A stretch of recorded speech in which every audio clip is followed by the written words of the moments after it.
Hello, my name is Daniel. I'm a channel and OEM SE for Germany and Austria, and today I will show you a little bit about Nutanix objects and the new Nutanix objects browser. Here we had our brand new installation, and first we will log on to our Prism Central.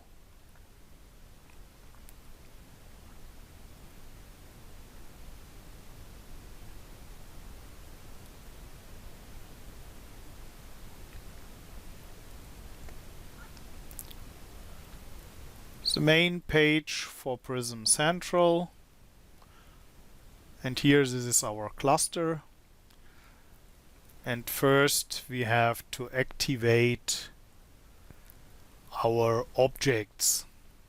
Now we go to this symbol, to services, and objects. And now we can enable objects. Yes, enable.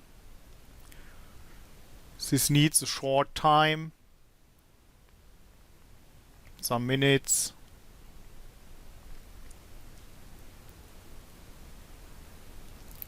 And now we are ready.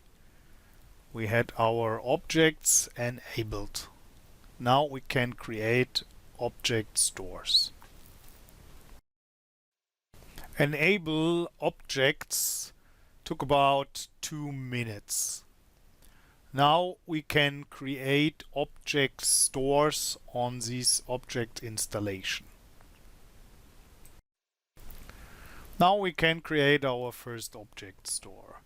We select our AHV cluster, get some information, what we need for this object store, and then we need a name and a domain. For the domain we get delivered with our HPOC system.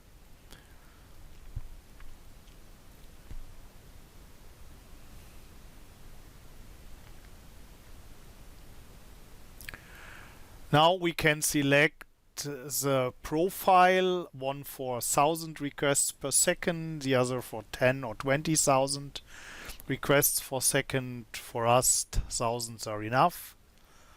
For the capacity, we will get 500 gigs. Now we select our cluster, and then we define the network we need for intra and for the public access with some IP addresses.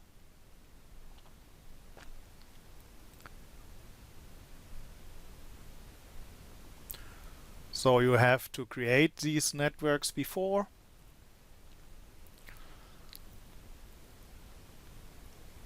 And now we can press create.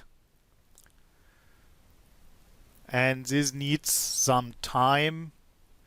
If you click on the percent number, you see what the system is doing in the background.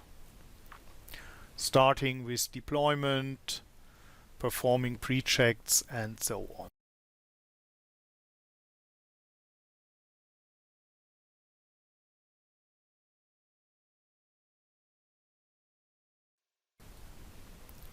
Now some information during the creation process. We see that starting deployment, performance some checks, creating the objects cluster, and some minutes later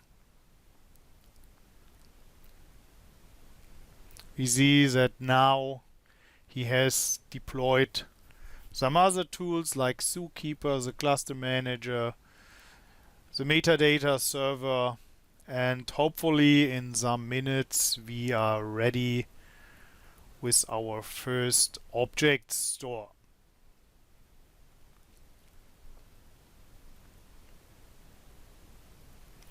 Now he is nearly ready. deploying UI gateway and performing some post-deployment checks.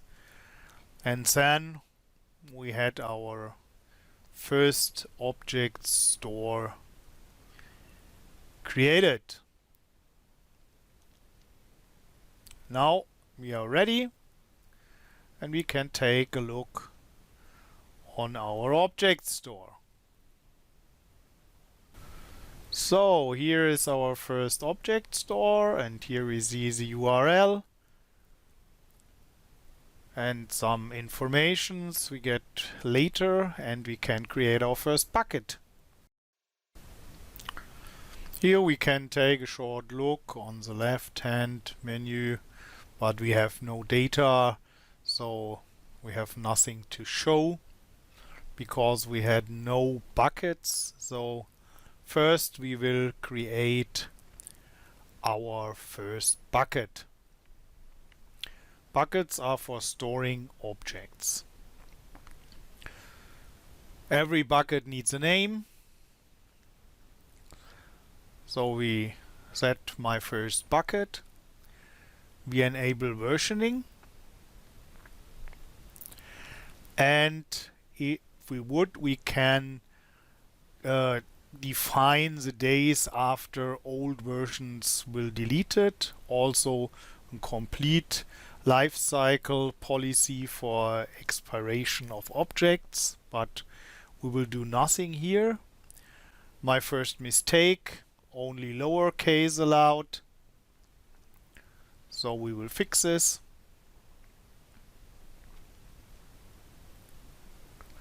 And then we can create our first bucket. Here is our first bucket.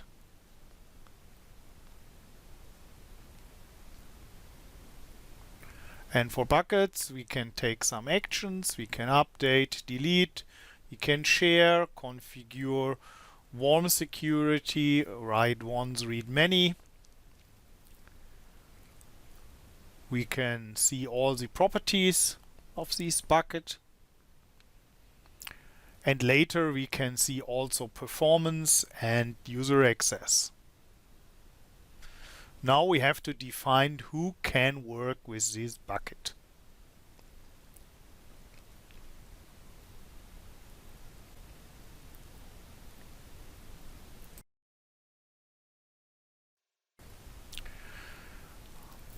We go back to object stores, select our objects.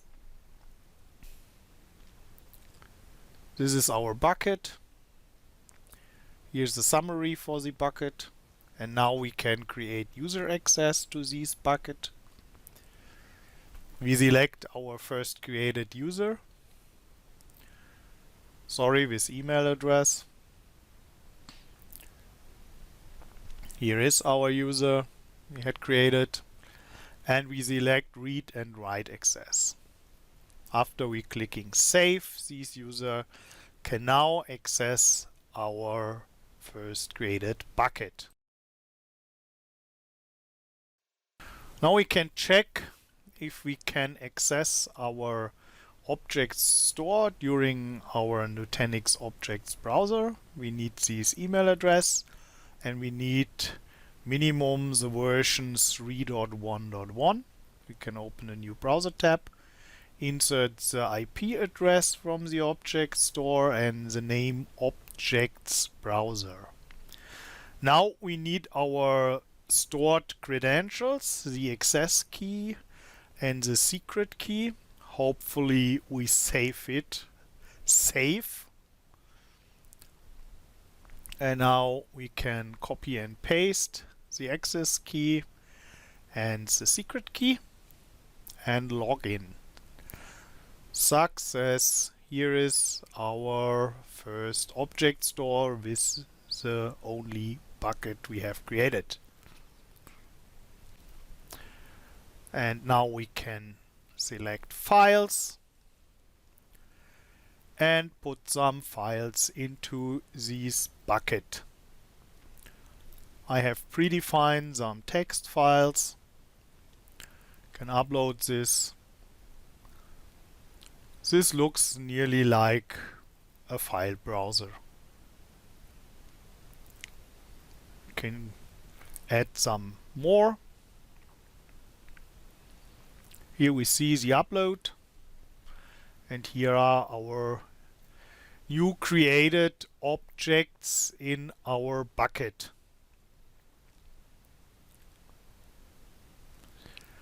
We can do some actions, download, put tags on these objects, or add a new version. And this is one of the important things of an object store. So we can add a new file.